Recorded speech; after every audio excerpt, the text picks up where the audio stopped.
देखो, ना समझने वाला जो होता है उसको खुद भगवान भी आकर के समझाए ना, तो भी उसके मति में वो बात बैठने वाली नहीं है। तो हम जैसे छोटे मोटे अगर कोई बात कहे और कोई न माने तो इसमें कौन सी बड़ी बात है। भगवान कह रहे हैं कि युद्ध मत करो, पर दुर्योधन कह रहा हम तो करेंगे। भगवान ने कहा तो ठीक है।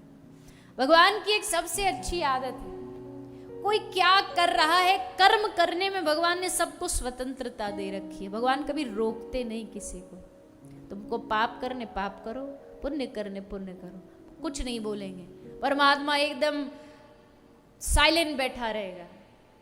हाँ, जब फल देने की बारी आएगी तब भगवान अपना फिर लेखा जोखा लेकर के तैयार होंगे। जैसे एक मास्टर पूरे एग्जाम हॉल में चुप होकर के बस देखता है, एग्जामिन करता है, कोई बच्चा चीटिंग तो नहीं कर रहा, कोई बच्चा गलत पेपर में आंसर लिख रहा हो तो उसी समय मास्टर उसको रोकता नहीं कि नहीं नहीं ये गलत है मत लिख, लिखने देता है। कोई अच्छा सही आंसर लिख दे तो उसी समय पीठ थपथपा के शाबाशी भी नहीं देता कि वाह वाह तूने तो बढ़िया अच्छा आंसर लिख, चुप रहेगा। अच्छा लिखे तो भी, गलत लिखे तो भी। जब बाद में जब पेपर चेक होने आते तब पेन लेकर के फिर हिसाब किताब लगाता है, ये गलत है ये सही है। वैसे ही परमात्मा, जो लोग कहते हैं ना भगवान जो लोग बुरा करते हैं उसके साथ कुछ बुरा नहीं होता, अच्छा ही अच्छा होता रहता, तुमको दिख रहा अच्छा हो रहा है, देखना जब फल मिलेगा तब यही चीख चीख के कहेगा कि प्रभु हमें बख्श दो। भगवान कहेंगे तब तू कहाँ गया था जब मैंने तुझे कर्म करने की स्वतंत्रता दी। बहुत से लोगों के मन में प्रश्न आते हैं कि देखो जी, एक सामने वाला व्यक्ति, हम उदाहरण देखते, खूब पाप करता फिर भी मौज में। पर भैया मौज किसको कहते हो आप? ये चंद 2-4 दिनों की मौज। 2-4 दिन बढ़िया गाड़ी में घूम रहा तो आपको लगता मौज में? ये मजा नहीं, ये सजा है।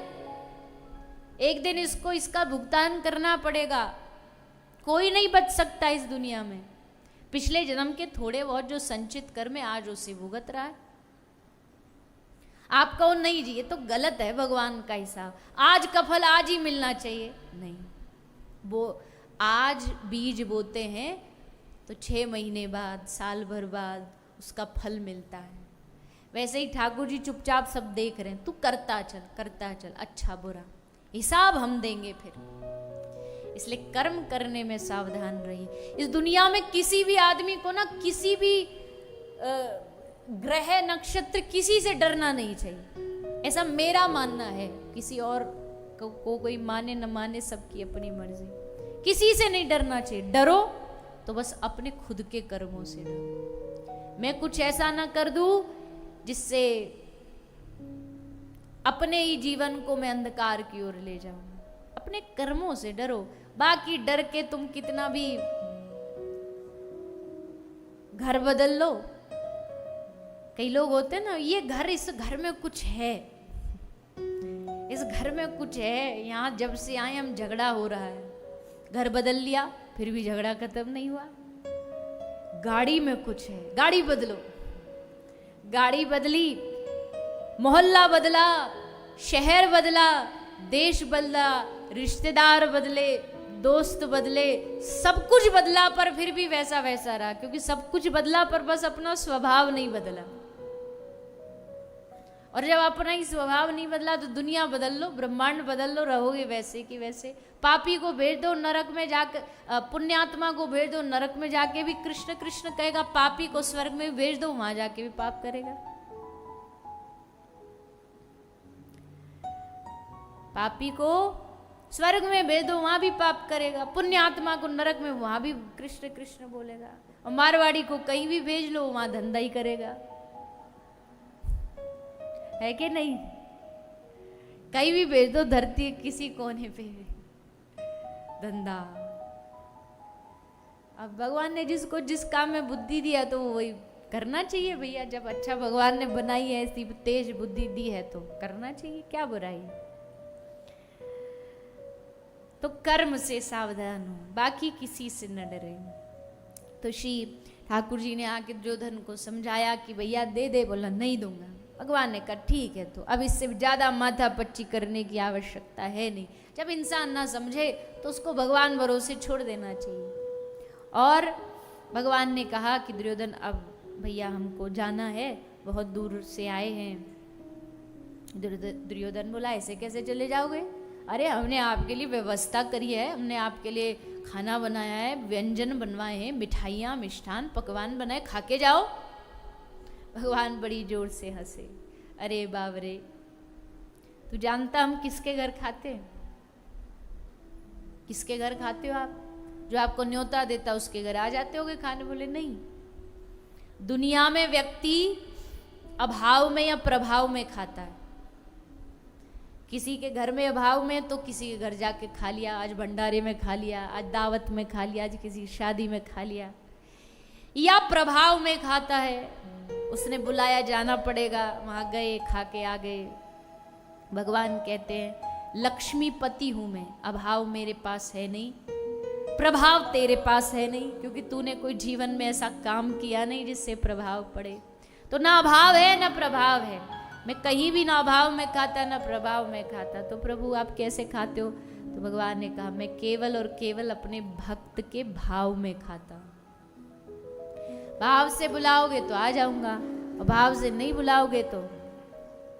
भाव से कर्मा ने बुलाया, थारी भर के लायो खींचड़ो, ऊपर घी की बाट की, जीमो मारा शाम धनी, जिमावे बेटी जाट की। और महाराज कर्मा की खिचड़ी जानते हो कैसे बनाती थी? बिना स्नान करे। सुबह उठी, जगी, देखी ये तो घड़ी में, ये तो बड़े समय हो गया, अब क्या? बोले भगवान जी तो आ जाएंगे, जगन्नाथ प्रभु तो आ जाएंगे, भोजन खाने देर हो जाएगी, तो बिना नहाए ही खिचड़ी बनाने लगी। और एक जगह तो ऐसा भी लगा खिचड़ी बनाते बनाते वहीं बैठी बैठी दातुन कर रही थी, और जैसे खिचड़ी उबली तो वो खर्ची और वो सब तो कुछ चमचा तो मिला नहीं, सो वही दातुन को खिचड़ी से हिला दिया। और सोचो जगन्नाथ भगवान जगन्नाथपुरी से वो खिचड़ी पाने आते थे राजस्थान। आज भी चाहे जगन्नाथपुरी की कितनी विचित्र विचित्र कथाएं सुनो आप, चाहे कितनी भी विचित्रता, कितना भी मर्यादित वहां सब रहता है, भोजन सामग्री भगवान की जो बनती बड़ी अद्भुत चमत्कार से बनती है, कभी अग्नि बुझती नहीं। लेकिन आज भी चाहे कितना भी व्यंजन बन जाए, पर सुबह का भोग जो लगता है वो कर्मा की खिचड़ी का ही लगता है। और वो खिचड़ी जो कर्मा कैसे स्नान करके बनाती, सोचिए। महाराष्ट्र के वामदेव जी के पुत्री का पुत्र नामदेव, श्री नामदेव जी महाराज। नामदेव जी महाराज छोटे से बालक थे, देखते नाना जी सेवा कर रहे ठाकुर जी की, रोज श्रृंगार करते, भोग लगाते। नाना जी कहते नाना जी हमको कम दो गया मौका सेवा का। नाना जी बोले अभी बच्चा तू छोटा है, बड़ा हो जा। बोले नहीं नहीं हमको तो करनी है। नाना जी बोले जब हमको कोई काम पड़ेगा ना, कोई बाहर गांव जाने का जब कभी, तो तुझको फिर मौका मिलेगा, उस समय तू करना। अब तो हर दूसरे दिन पूछते नाना जी कब जा रहे हो? नाना जी बोलते काम होगा तब तो जाएंगे। बोले नहीं नहीं जल्दी बताओ आप कब जा रहे हो। और एक दिन सचमुच काम आ गया। नाना जी बोले भैया हमको 3 दिन के लिए बाहर जाना है, तू कर लेगा सेवा? हाँ नाना जी, अजी यही तो हमको चाहिए था, हम अपने आपके ठाकुर जी की सेवा कर, यही तो चाहिए था हमको। आप जल्दी जाओ, अब तो दिन भर घड़ी देख रहे, कब जाएंगे? बेटा जाएंगे जाएंगे, अभी थोड़ा समय तो होने दे। और जैसे गए, पूरी रात नामदेव को नींद नहीं आई, पूरी रात यही सोच सोच के करवट बदलते रहे। सुबह अपने ठाकुर जी को भोग लगाऊं, क्या खाने में क्या पसंद है उनको, क्या खिलाऊंगा, क्या बनाऊंगा, क्या खाएंगे ठाकुर जी? अच्छा मेरे हाथ से खा लेंगे, पहली बार मुझे देखेंगे, पूछेंगे नहीं तू कौन है? पूरी रात ये सोच सोच के बीत गई। सुबह 4 बजे जल्दी जगे, नहाए धोए, स्नान करे, दूध चूल्हे पर गरम किया और भगवान के सामने जाके पात्र में दूध रखा, पर्दा लगाया, घंटी बजाई, हाथ जोड़ के बैठ गए, पियो ठाकुर जी। अब थोड़ी देर बाद घंटी बजा के पर्दा खोला तो बालक थे नामदेव जी। क्या पता था कि ठाकुर जी को जैसे चढ़ाते हैं वैसा भरा ही भरा उल्टा ले जाते हैं। मैंने सोचा जब भोग का मतलब तो ठाकुर जी पीते होंगे, पर्दा खोला तो पात्र भरा की भरा। नामदेव जी बोले प्रभु ये क्या? अच्छा अभी लगता हमसे दोस्ती नहीं हुई ना, जानते नहीं हो। देखो हमारा नाम है नामदेव, हम उनके नाती हैं जो अभी अभी आपकी सेवा करते थे। हमारे नाना जी काम से गए हैं तो हमको सेवा दे गए। अच्छा आपको दूध पसंद नहीं आ रहा? अच्छा इसमें रुको, हम मीठा डाल के लाते हैं। सो मीठा डाल के लाए, भोग लगाए, पर्दा लगाए, घंटी बजाई, थोड़ी देर बाद घंटी खोली, फिर वैसा कि वैसा। अब तो खूब रोए कि हमारी सेवा इनको पसंद नहीं आ रही। कल दूसरे दिन जगे, आज 1 घंटा दूध को गर्म किया कि शायद कल वाला पसंद नहीं आया होगा। मेवा डाला, केसर डाला, आज तो पिएंगे। आज भोग लगाया, वैसा कि वैसा। 3 दिन हो गए। नामदेव ने कहा अगर तुम नहीं पाओगे तो हम भी नहीं पाएंगे, हम भी भूखे रहेंगे। 3 दिन तक लगातार भूखे प्यासे नामदेव जी।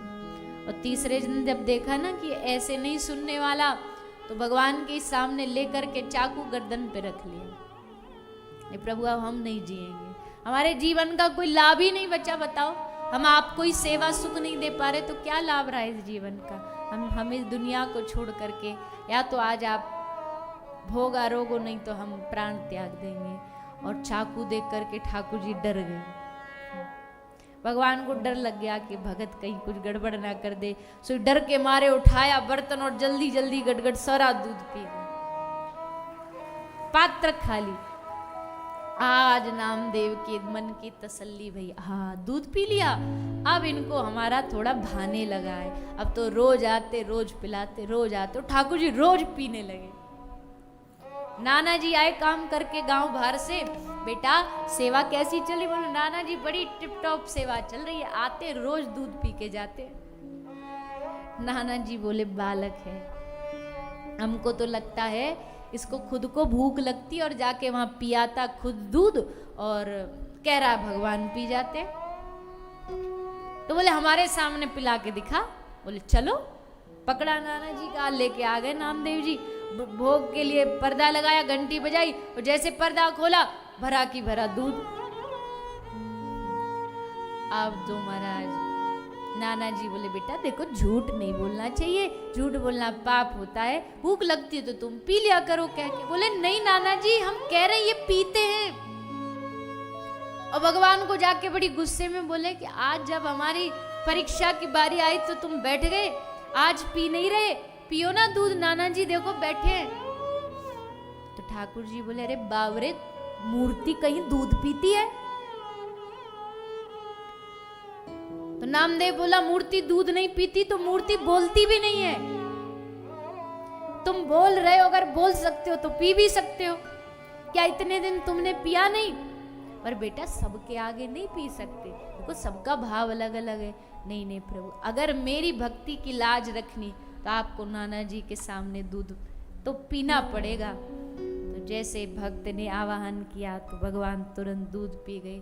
नाना ने जैसे देखा बर्तन खाली। वामदेव जी नामदेव के चरणों में गिर गए।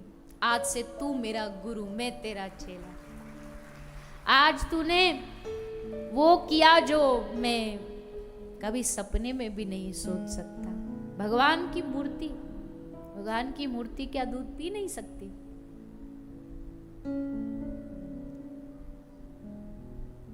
अच्छा ये जो आजकल चलता, मैं उसके विषय में बात नहीं कर रही। ये जो आजकल वीडियो बना बना के दुनिया में फैलाते रहते, हमारे गोपाल जी पी गए, फलाने पी गए, ऐसा पी गए, वैसा पी गए, ये सब बेकार है, ये सब झंझट है, ये सब मानना भी नहीं। भगवान इतने सस्ते नहीं है कि यहाँ तहाँ तुम चलो। भगवान की कृपा से तुमको इतनी तुम्हारी भक्ति थी, कोई अनुभव हो भी गया तो क्या तुम उसको ऐसे प्रचार प्रसारित करते घूमोगे? भगवान की कोई अनुभव, भगवान की भक्ति कभी दुनिया को बताई नहीं जाती है। जो बता रहे हैं इसका मतलब उनको अनुभव हुआ ही नहीं है, बस ऐसे ही बाहर से कर रहे हैं। अनुभव वाला कभी बताएगा नहीं, उसे प्रशंसा वाहवाही नहीं चाहिए। तो महाराज भगवान ने उसके नामदेव के हाथ से दूधा रोग लिया। तो भाव से पाता हूं, भगवान कहते हैं मैं अभाव से नहीं, प्रभाव से नहीं, मैं भाव से। दुर्योधन में भाव था नहीं, भाव किस में था? विदुर और विदुर की पत्नी विदुरानी जो आशा लगाए बैठे थे कि ठाकुर जी हमारे घर आएंगे, हमारे घर आकर के ठाकुर जी भोग आरोगेंगे, और भगवान सब कुछ छोड़ छाड़ करके विदुरानी के घर पहुंच गए। विदुरानी के घर जाके दरवाज़ा खटखटाया, विदुरानी ने दरवाज़ा खोला और जैसे सामने देखा तो भक्त वत्सल भगवान सामने खड़े हुए थे। देख करके हृदय एकदम गदगद हो गया। हमारे घर में कोई नेता आ जाता है, कोई अभिनेता आ जाता है, और हम तो अपनी बात कर रही हूँ, हम तो कुछ भी नहीं है, कोई दुनिया में वो भी नहीं, पर हम भी किसी के ऐसे घर चले जाएं तो माताएं कई ऐसी होती हैं एकदम बावरी हो जाती है, फूल माला चढ़ाना भूल जाती हैं। खाने के लिए भोजन में खीर बनाएंगी और जब भोजन खत्म हो जाएगा तब भागी भागी आई, अरे खीर तो देना ही भूल गई। तो जब संसार के इतने साधारण से लोग, उनके आगमन में हमें इतनी खुशी हो जाती है, सोचो जिस दिन हमारे घर ठाकुर जी आ गए, तो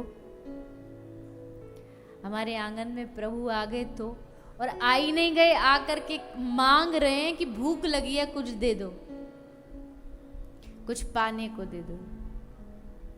विदुरानी तो महाराज एकदम मति ने, बुद्धि ने काम करना बंद कर दिया। क्या करूं, क्या बोलूं, क्या कहूं, क्या सुनाऊं, कहाँ बैठाऊं, कुछ नहीं पता।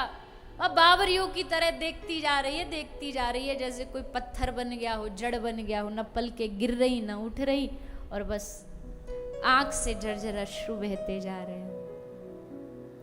देखो भक्त जो होता है ना, जीवन में 3 बार रोता है। 3 बार रोता मतलब एक बार जब वो भगवान को पुकारता है, हे नाथ, हे प्रभु आप हमें कब मिलोगे, तब रोता है, दिन रात रोता है कि प्रभु आपकी प्राप्ति हमको कब होगी। और जब भगवान नहीं सुनते तब फिर रोता है कि कितना समय इंतजार करवाओगे। और तीसरा, जब भगवान मिल जाते हैं तब रोता है। बोले अब क्यों रो रहा है? बोले अब इसलिए रो रहा है कि मेरी तो ये हैसियत नहीं थी, मेरे भीतर तो इतना कोई भाव नहीं था, भजन नहीं था कि मुझे आप मिल पाओ, पर आज आपने मुझ पर अधम पर कृपा कर दी। अपनी दीनता पर और भगवान की करुणा को देख देख रोता है। तब उसको भगवान का स्मरण कर करके रोता है।